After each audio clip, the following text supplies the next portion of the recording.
am Redeemer and Master Ministries. I am Redeemer and Master Ministries.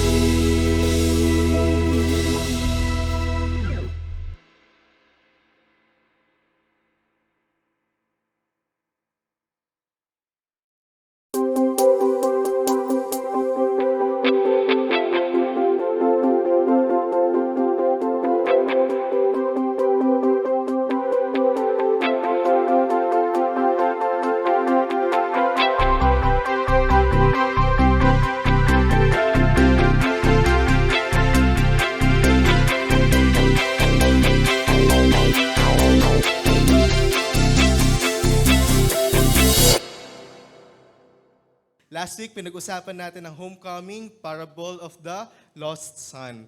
And sa umagang pong ito, sa second Sunday, Lost and Found, Part 1, Parable of the Lost Ship. So nasabi na natin yung magiging teksto natin. Ito ang pinaka-common na parable pagdating sa tupa, lost ship, kung saan hinanap ng isang shepherd yung tupa.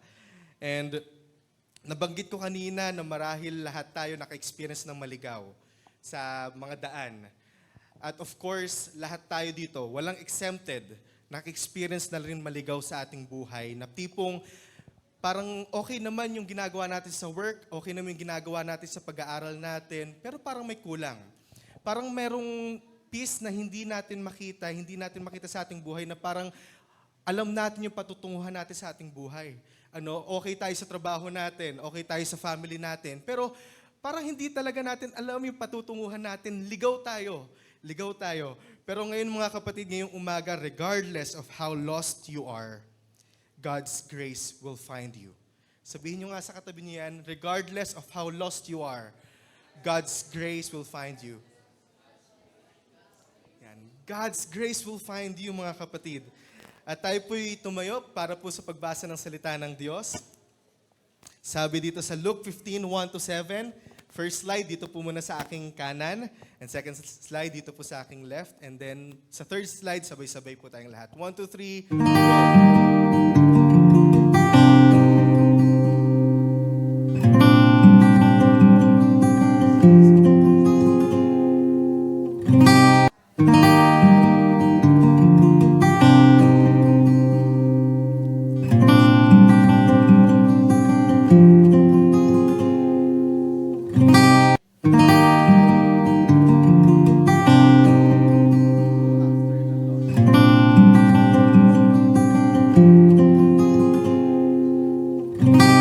First slide, sabay-sabay po tayo, go!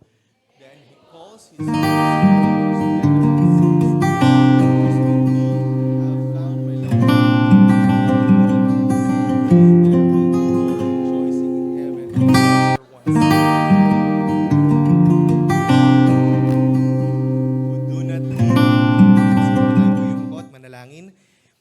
Aming Ama, salamat po sa inyong pagsama sa amin ngayong umaga. Sa awitan pa lamang po namin ay naranasan po namin ng inyong presensya. Salamat po, Panginoon. At nawa po sa aming pag-aaral ng inyong mga salita, gabayin niyo po kaming lahat. Ako po na manguna po sa pag-aaral ay inyo pong kasangkapanin, inyo pong i-equip, Panginoon, at inyo pong enable, Father God, para po ang bawat isa po sa amin ay mapakinggan ang mga salita na nais niyo po namin mapakinggan ngayong umaga. Panginoon, itago niyo po ako sa inyong likuran at nawa po ma-edify po ang bawat isa po sa amin at sa aming pag-aaral, mag-glorify po namin ang inyong pangalan. Sa inyo po ang lahat ng papurit at salamat sa pangalan ni Jesus. Amen. Tayo po yung makakaupo na po mga kapatid. Nabanggit ko kanina na regardless of how lost we are, regardless of how lost you are, God's grace will find you. At magtataka tayo kung bakit tayo na makasalanan, tayo na parang ang ginawa sa ating buhay ay para sa ating mga sariling kagustuhan lamang, ay iibigin ng Diyos, paparanasin ng kanyang habag. Hahanapin ng Diyos pag tayo ay naligaw, Hahanapin ng Diyos yung kanyang mga tupa na naliligaw. Bakit? Sino ba tayo? Ano ba yung mga ginawa natin? Ano ba yung mga nakita ng Diyos para tayo ay kanyang iligtas? At pag-aaralan natin ngayon mga kapatid ang 2 reasons why God intends to find us. Number 1 is, we are in serious danger. Sabi dito, no, sabi dito sa talata, balikan natin yung hindi pa sabi dito, suppose one of you has 100 sheep and loses one of them. Doesn't he leave the 99 in an open country and go after the lost sheep until he finds it? Mga kapatid, ang mga tupa na naliligaw, lalo na pag siya ay umalis doon sa kawan, ang tendency niyan ay lapain ng mga mababangis na hayop, mga wolves, walang poprotekta sa kanya, lalo na pag nag-wander yan mag-isa. Nasa serious danger yan.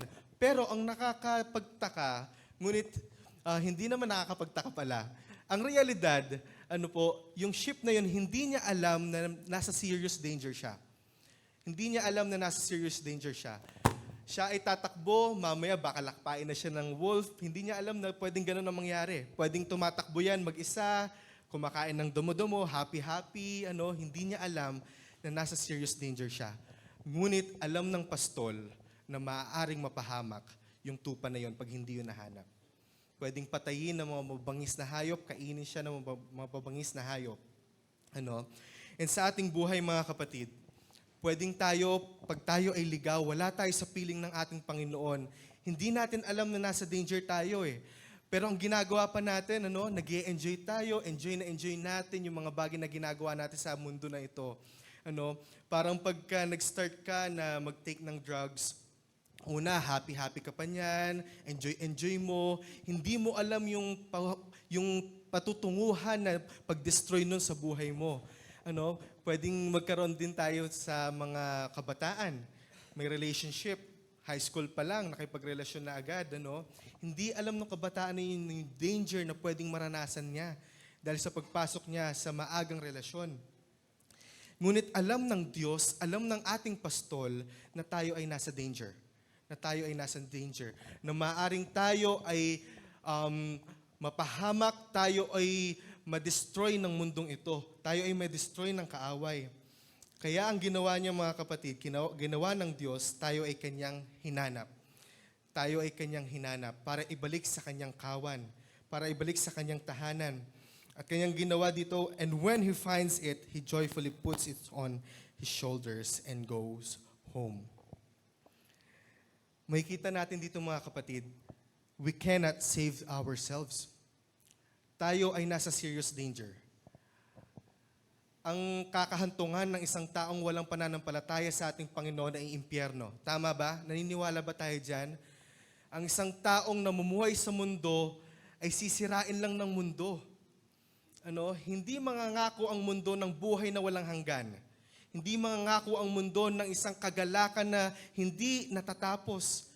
Ang Diyos lang ang may kayang magbigay nun. Kaso lang, mga kapatid, tayo ay naliligaw. Maaring ang iba sa atin ay naliligaw sa mundo. Tayo ay tuwang-tuwa sa ginagawa natin sa mundo. Malayo tayo sa Diyos. Hindi natin alam, tayo ay naliligaw. At ang kahantungan nun, mga kapatid, ay kapahamakan. We are in serious danger. At ang katotohanan, we cannot save ourselves. Hindi natin kayang iligtas ang ating sarili. Kaya nga, mga kapatid, ang Diyos mismo ang lumapit para hanapin yung sheep, yung shepherd mismo ang naghanap sa kanya. Sabi ng mga scholars at kahit yung mga shepherd mismo, ang katangian daw ng isang sheep, pag yan ay naligaw na, hindi niya na kayang bumalik. Ganun yung katangian ng isang sheep. Pag yan ay nag-wander na, mag-wander na lang na mag-wander yan, hanggang mapahamak siya. Hanggang mapahamak siya. Hindi niya na kayang bumalik. Maging sa ating mga kapatid, dahil sa ating mga kasalanan, sa ating karumihan, sa ating pagkaligaw sa mundo, hindi natin kayang iligtas ang ating sarili. Hindi natin kayang ibalik yung ating sarili doon sa kawan ng Diyos. Hindi natin kayang gawin. Pero mga kapatid, because we could not reach Him, we could not reach God through our own efforts, anong ginawa niya? He reached down to us to pursue us even when we are obstinate. Kahit matigas ang ating ulo, niligtas tayo ng Diyos. Sabi ko kanina, sino ba naman tayo para iligtas ng Diyos? Sino ba naman tayo makasalanan para iligtas ng Diyos? Una, niligtas niya tayo He intends to find us because we are in serious danger, mga kapatid. At siya lang, tanging siya lang, ang kayang magligtas sa atin. Tanging siya lang ang kayang magligtas sa atin. At muli sabi dito, because we could not reach Him. We could not reach God. Through our own efforts, He reached down to us. He pursues us even we are obstinate. Sabi ito ng God question regarding sa God pursues us. Ano po, kagaya ng mga Israelita, kitang-kita sa Old Testament kung gaano katigas ang ulo ng mga Israelita, ngunit hinirang pa rin sila ng Diyos. Sila pa rin ay niligtas ng Diyos, dinala sa Promised Land kahit napakatigas ng ulo nila. Kahit napakatigas ng ulo nila. Gayon din sa atin mga kapatid. Kahit gaano man sa tingin natin na tayo ay makasalanan, tayo ay ilang beses na lumalayo sa ating Panginoon, mga kapatid, ngayong umaga, gusto ko kayong i-remind na ang Diyos ang magre-reach sa atin. Hindi natin kaya eh. Ang iniisip lang talaga natin palagi, sarili nating kagustuhan. Sabi sa Romans 3:23, for all have sinned and fall short of the glory of God. At sabi din sa Bible, nung bago magkaroon ng flood sa panahon ni Noah, walang nakita ni isa sa mga tao ang iniisip ay ang Diyos. Wala ni isang mabuti. Pero mga kapatid, kahit ito ang katotohanan, nais pa rin tayong abutin ng ating Panginoon. Pero hindi ito ibig sabihin na pwede na tayong, ang Diyos na pala ang mag-aabot sa akin, na pwede na akong magliwaliw, pwede na akong magpagala-gala dyan kung saan-saan. Alam nyo ba, nung ancient times, pagka ang isang tupa ay binuhat pa uwi ng isang pastol, kaya binuhat pa uwi ng isang pastol, alam nyo kung bakit? Next slide, makikita natin dyan. Binali ng pastol ang paa ng kanyang tupa para disiplinahin, para hindi na makatakbo. And after nun, bubuhatin ng pastol ang tupa para doon ay mabuild yung relationship, yung trust ng tupa doon sa shepherd at hindi na umalis doon sa piling ng shepherd. Mga kapatid, maaring tayo hanggang ngayon ay ligaw pa. Tayo ay tumatakbo sa mundo na hindi natin ang alam ang ating patutunguhan. Maaring Kristiyano na tayo. Ngunit tayo, gustong-gusto pa rin natin tumakbo doon sa labas, doon sa mundo, kung saan may kapahamakan. Ngunit dahil mahal tayo ng Diyos, maaring yung mga bagay na pinangahawakan natin, yung precious sa atin, ayaw nating isuko sa Diyos, na maglilid sa atin sa kapahamakan, ay pwedeng alisin sa atin ng Diyos para hindi tayo mapahamak. Yung mga bagay na maglilid sa atin doon sa walang hanggang kaparusahan, doon sa kapahamakan na pwedeng mag-destroy sa ating buhay. Dahil mahal tayo ng Diyos, maaring alisin niya to sa atin. Maaring baliin ng Diyos ang iyong paa para ikaw ay turuan. Para hindi yung buong buhay mo ang mapahamak. Mga kapatid, hindi ito ibig sabihin ng break a leg, Hindi ito yun. Kundi, sa kwento na ito, sa illustration na ito, mga kapatid, dahil nais ng pastol na yung kanyang tupa ay hindi na lumayo sa kanya, yung kanyang tupa ay hindi na mapahamak, didisiplinahin niya ito. Didisiplinahin niya ito. Ano yung mga bagay na pinangahawakan natin ngayon na alam natin naglalayo sa ating Panginoon, sa ating Panginoon? Ano yung mga bagay ngayon na ating paring pinapamuhay? Ano yung buhay na ating paring ginagalawan ngayon na alam nating nilalayo tayo nun sa Diyos, ngunit ayaw pa rin nating pakawalan? Mga kapatid, huwag mo nang antayin na paluin ka ng Diyos. At yung pagpalo na to, mga kapatid, huwag natin isipin na dahil mainitin ang ulo ng Diyos. Hindi Dahil mahal tayo ng Diyos. Kaya ngayon, mga kapatid, ngayong umaga, dahil tayo ay inabot ng Diyos, alam niya na tayo ay pwedeng mapahamak pag hindi niya tayo hinanap. Dahil alam natin na pag tayo ay lumayo sa Kanya, ay maaari niya tayong turuan para hindi na tayo mas mapahamak pa. Ano yung mga bagay na iyon? Mga kapatid, this morning, isipin natin, meron pa bang mga bagay, meron pa ba akong ginagawa sa aking buhay ngayon na parang hindi naman ako namumuhay na natagpuan na. Kundi namumuhay pa rin ako sa mundo na parang ligaw pa rin, Mga kapatid, ipanalangin natin sa Diyos na Panginoon, tulungan mo ko na alisin to sa akin. Huwag mo nang antayin, kapatid, na paluin ka pa ng Diyos. Mga kapatid, mahal tayo ng Diyos. Totoo yan. Kaya nga, alam ng Diyos na tayo ay nasa danger. Siya mismo ang lumapit para tayo ay ligtas. Sabi sa Romans 5:8, "But God demonstrate His own love for us in this, while we're still sinners, Christ died for us." Sabihin mo nga ito sa iyong sarili, mga kapatid. Yung us dito, sabihin mo, for me. Sige, basahin natin na me, yung us dito. 1, 2, 3, go. "But God demonstrate His own love for me in this. While we were still sinners, Christ died for me." While we were still sinners, Christ died for us. Kahit tayo ay ligaw pa, ang Diyos mismo ang lumapit para tayo ay hanapin. Ibalik sa kanyang tahanan. Kaya mga kapatid, regardless of how lost you are, God's grace will find you. Regardless, mga kapatid, kahit magtago ka pa sa ilalim ng table, God's grace will find you. Kahit gaano pa sinasabi ng mundo sa'yo na wala kang kwenta, nang wala kang ginawa kundi kasamaan, at alam mo rin sa sarili mo na wala kang ginawa sa buhay mo kundi mga makasariling mga bagay, God's grace will find you. At bakit? Bakit hahanapin ako ng Panginoon? Bakit ipaparanas ng Diyos sa akin yung grace? Bakit ipaparanas sa akin ng Diyos yung love, Bakit, mga kapatid? Because we are precious to Him. Again, mga kapatid, we are unworthy. Hindi naman tayo karapat-dapat . Pero mahalaga tayo sa Panginoon. Mahal tayo ng Panginoon.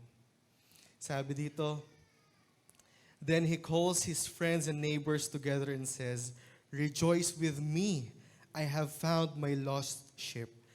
I tell you that in the same way there will be more rejoicing in heaven over 99 righteous persons who do not need to repent." Ito, mga kapatid, yung gesture nung panahon nila ng pagtinawag mo yung mga kapitbahay mo na, "Uy, makigalak ka sa akin." Yung gesture na yun, mga kapatid, nagpapakita ng lubos na galak sa tao na yun. For example, si Pastor Rodel, nagalak siya, nakita niya yung tupa niya. Tatawagin niya yung buong tao sa Bergon para makigalak sa kanya. Ganun yun, mga kapatid. At sabi, in the same way, sabi pa nga dito, "I tell you that in the same way, there will be more rejoicing in heaven." Pag nakita yung isang tupa na yon.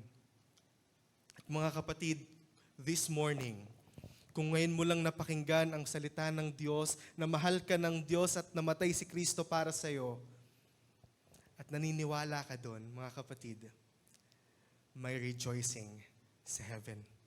Nagagalak ang Diyos sa iyong pagbalik. Nagagalak ang Diyos sapagkat natagpuan ka niya. Natagpuan ka ng kanyang biyaya. Nagagalak ang Diyos. At maging ang BCF family, tama ba BCF? Nagagalak tayo doon. Amen? Mga kapatid, the greatest demonstration of our preciosity is when God gave us His only Son. Again, we don't deserve God's love. Hindi natin yung deserve.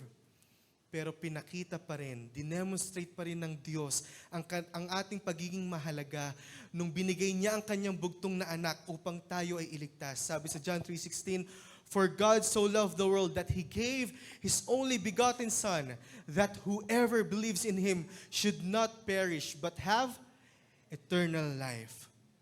For God so loved the world that He gave His only begotten Son." Para kanino? Para sa atin. Para tayo ay ibalik sa kanyang kawan. Mga kapatid, again, pag naaalala ko itong verse na to, John 3:16, pag nakikita ko yung love ng Panginoon para sa akin, dalawang bagay. Una, nare-remind ako sa dakilang pag-ibig ng Diyos. Pangalawang bagay, nare-remind ako dun sa katotohanan na kahit hindi ako karapat-dapat, na ako ay puno ng kasalanan noon, ako'y hinango ng Panginoon. Ako'y kanyang binigyan ng kanyang pag-ibig, pinaranas ng kanyang pag-ibig. Mga kapatid, for God so loved the world that He gave His only Son, that whoever believes in Him should not perish, but have eternal life. Dito pa lang mga kapatid, makikita natin na precious tayo. Mahal tayo ng Diyos. Again, hindi dahil may nakita ang Diyos sa atin, kundi nais niya lang talaga iparanas ang pagmamahal niya sa atin. Nais niya iparanas ang kanyang love para sa atin. At bakit? Bakit? Kung babalikan ko mga kapatid, ako testimony ko sa aking buhay. Noon, namumuhay ako sa kasalanan. Noon ang iniisip ko, saan ba ako mag-e-enjoy? Saan ba ako magiging happy? Ano ba yung magbe-benefit sa akin for that time? Yun ang pinay-pursue ko. Kasalanan. Namumuhay malayo sa Diyos. Ngunit dahil sa pag-ibig ng Diyos, ako'y kanyang binago sa kanyang biyaya. Ako'y kanyang pinaranas ng kanyang pagmamahal. At anong tawag dito mga kapatid? This is grace. Sabi mo sa katabi mo, this is grace. Ito ay kagandahang loob ng Diyos. Ano to? God's favor toward the unworthy. Tayo yon. God's benevolence to the undeserving. Sino yon? Tayo yon mga kapatid. This is grace. This is grace. This is grace. Iisipin natin ang buhay natin. Balikan natin. Tayo ay pumikit. Isipin natin yung buhay natin before. Na ano ba yung pamumuhay natin noon? Ano yung mga ginagawa natin dun sa mundo? Tayo ay ligaw sa mundo. Tayo lumalakad sa mundo. Hindi natin ang alam ang ating pinatutunguhan. Ngunit isipin din natin, alalahanin natin yung day na naranasan natin ang grace ng Lord.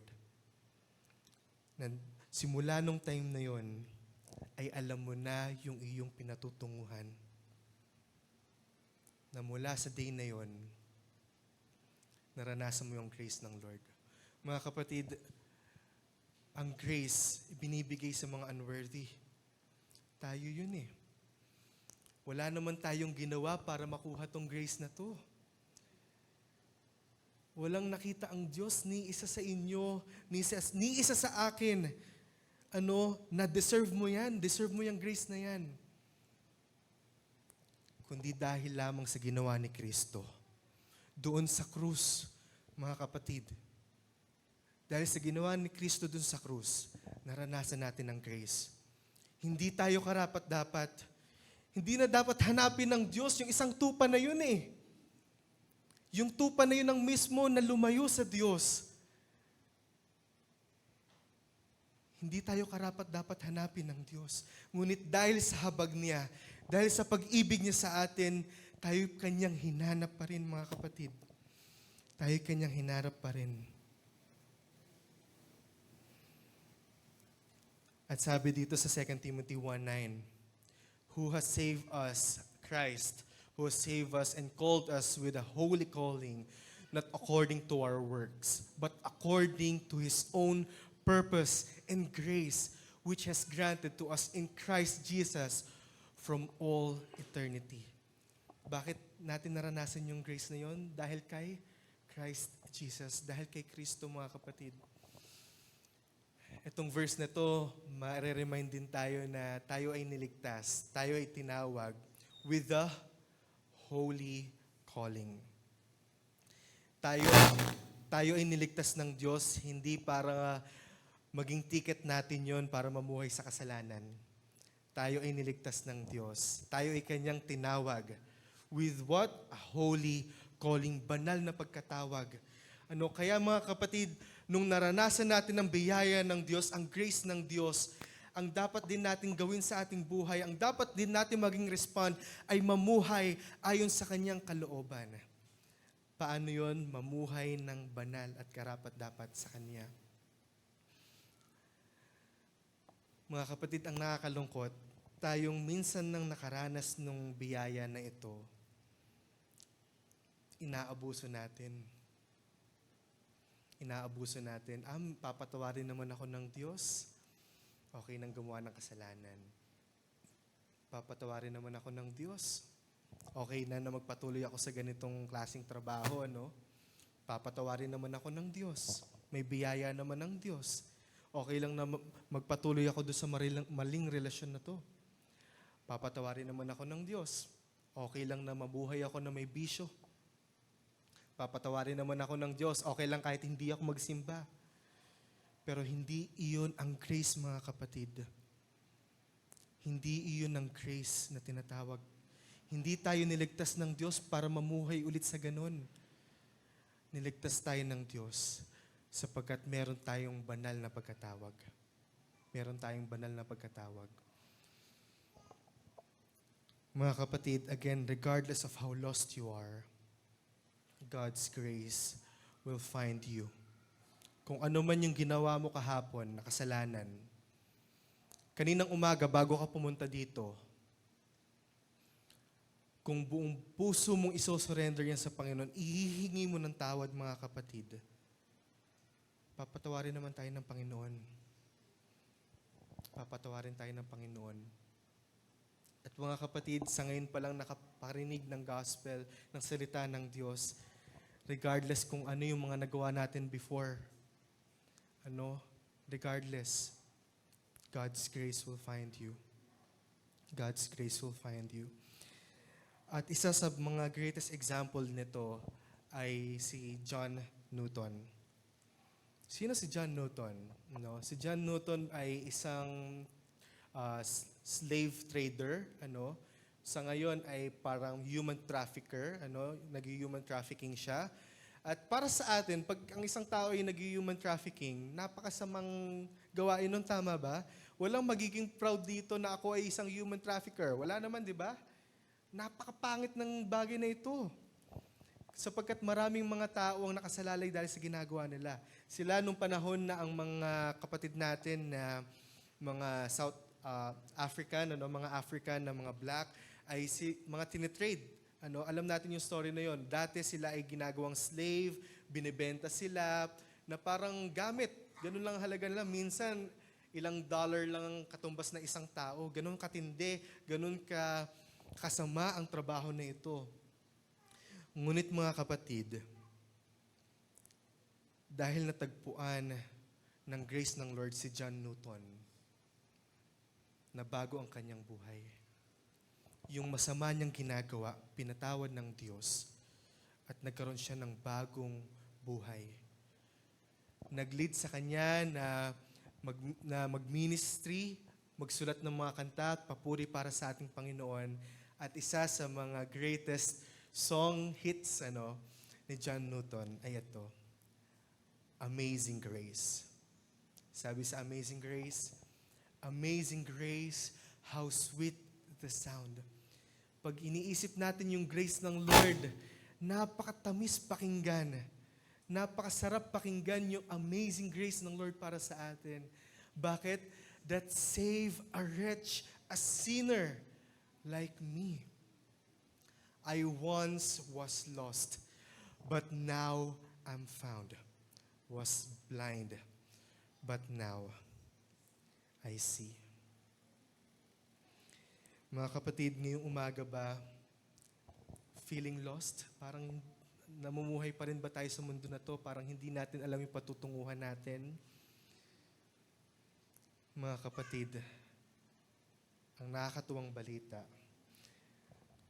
His grace found you. Ano ang kailangan natin gawin? Ngayon natagpuan tayo ng grace ng Panginoon. Paniwalaan ng kanyang pag-ibig. Manampalataya sa kanya na siya ang Diyos na namatay dun sa krus para sa ating mga kasalanan. We are unworthy, mga kapatid. Hindi tayo karapat-dapat. Ngunit amazing ang grace ng Lord sa atin. Sabi mo sa katabi mo, His grace found you. At bilang respond, mga kapatid, tayo ay aawit ng isang awitin at gawin natin itong panalangin na pasasalamat sa ating Panginoon. Na totoo, Panginoon, ang inyong biyaya at inyong kagandahang loob ay napakaganda, napakadakila para hanapin ang isang tulad ko na hindi karapat-dapat. Awitin po natin ito, mga kapatid.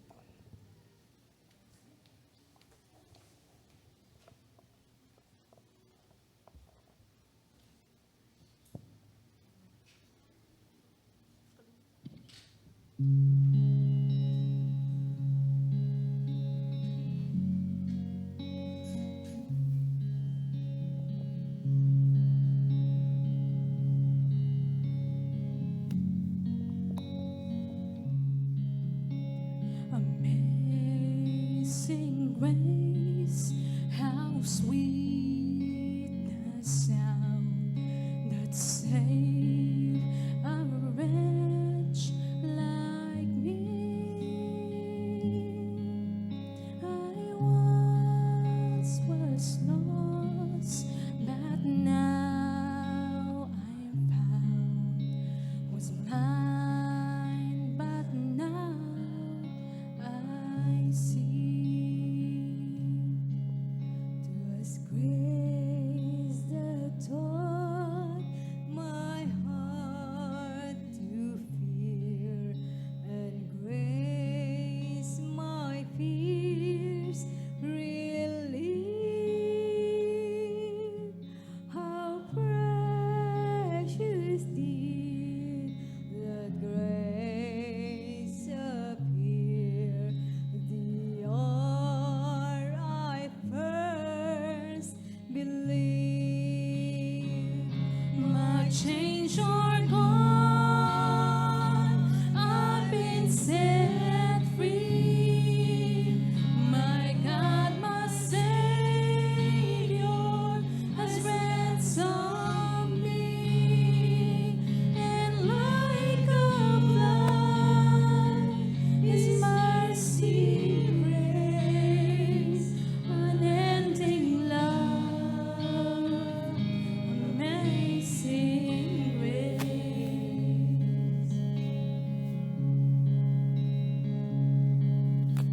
The Lord has promised good to me. His word my hope secures. He will my shield and portion be, as long as life endures. My chains are gone, I've been set free. My God, my Savior has ransomed me, and like a flood, His mercy reigns, unending love, amazing grace. My chains are gone, I've been set free. My God, my Savior has ransomed me, and like a flood, His mercy reigns, unending love, amazing. Tayo tumayo, mga kapatid, as we sing the last verse. Amazing grace, how sweet the sound that saved a wretch like me. I once